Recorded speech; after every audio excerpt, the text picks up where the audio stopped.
Hi friends, welcome back to our channel PSR. Good evening friends ఈ వీడియోలో మనం జైపూర్ మార్కెట్లో ఈరోజు టమాటా ధరలు ఎంత పడుతున్నాయో తెలుసుకుందాము. ఇక్కడ జైపూర్ మార్కెట్లో అయితే 25 కేజీల బాక్సులు ఉంటాయండి. ఇంకా ధరలు చూసుకుంటే మరీ దారుణంగా ఉంది. ఇక్కడ జైపూర్ మార్కెట్లో అయితే ఇంకా 25 కేజీల బాక్సు 50 రూపాయల నుంచి 180 రూపాయల దాకా పడుతుంది. 50 రూపీస్ టు 180 రూపీస్ దాకా పడుతుంది జైపూర్ మార్కెట్లో 25 కేజీల బాక్సు. ఇక్కడ కేజీ లెక్క చూసుకుంటే కేజీ వచ్చేసి 4 రూపాయల నుంచి 7 రూపాయల మధ్య అయితే కొనుగోలు జరుగుతున్నాయి. 4 రూపీస్ టు 7 రూపీస్ దాకా అయితే కొనుగోలు జరుగుతుంది 25 కేజీల బాక్సు.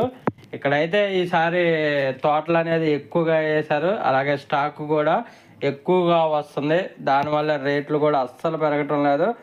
ఏమంటే ఒకళ్ళని చూసి ఒకళ్ళు 10 ఎకరాలు వేస్తే ఒకళ్ళు 20 ఎకరాలు, 20 వేస్తే 30 ఎకరాలు అలాగా వేసుకుంటూనే వెళ్ళిపోతున్నారు రేట్లు వస్తాయని.